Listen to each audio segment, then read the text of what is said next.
The only possible attitude toward out-of-control desire is a declaration of all-out war.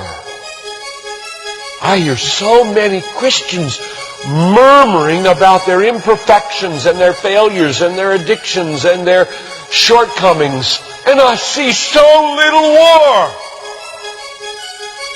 Murmur, murmur, murmur. Why am I this way? Make war!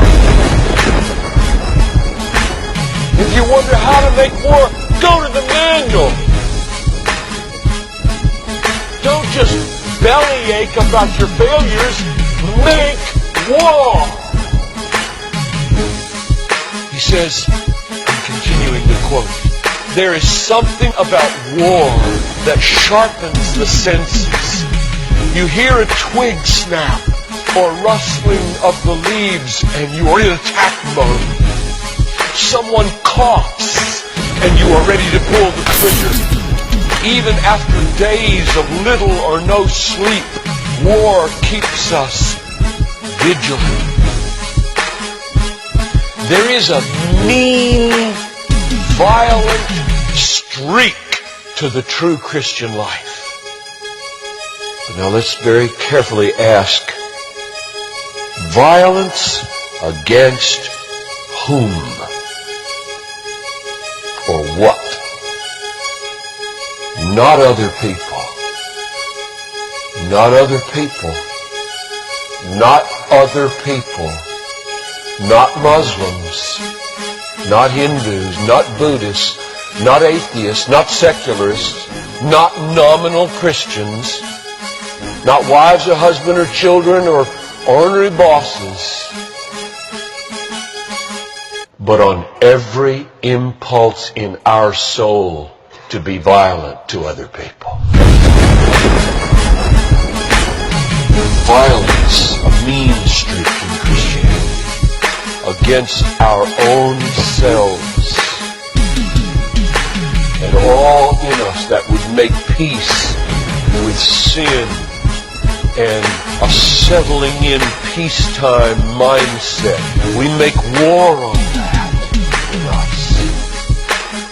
It's a violence against all lust in ourselves, all enslaving desires for food, caffeine, sugar, chocolate, alcohol, pornography, money, the praise of man, approval of others, power, fame. This is our enemy. This is where we make war. It is a violence against all racism in our souls, all sluggish indifference to injustice in our souls, a violence against all indifference to poverty and indifference to abortion in our souls. Did you know that in the warfare of Romans, Satan doesn't show up until chapter 16?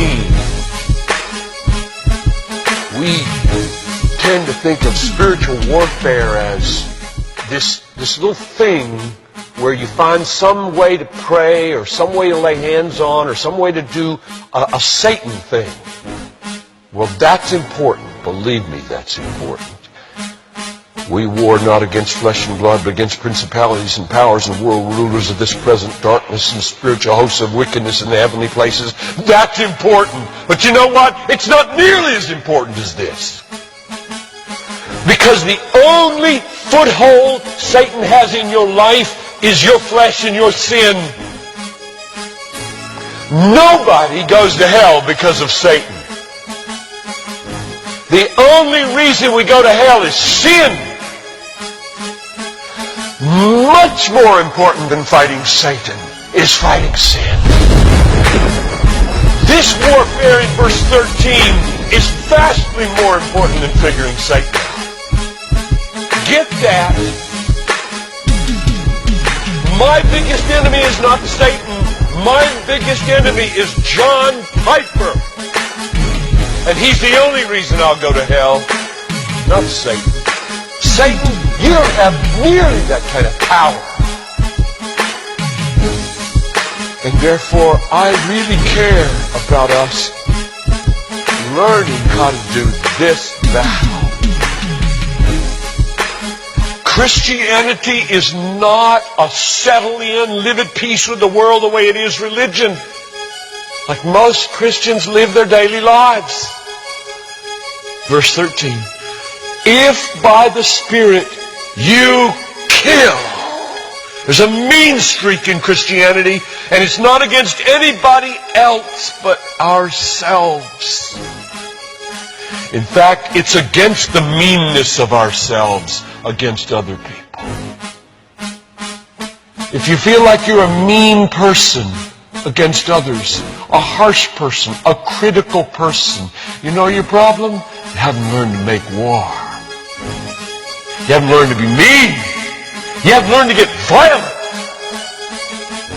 against your violence, against your meanness, against your critical spirit.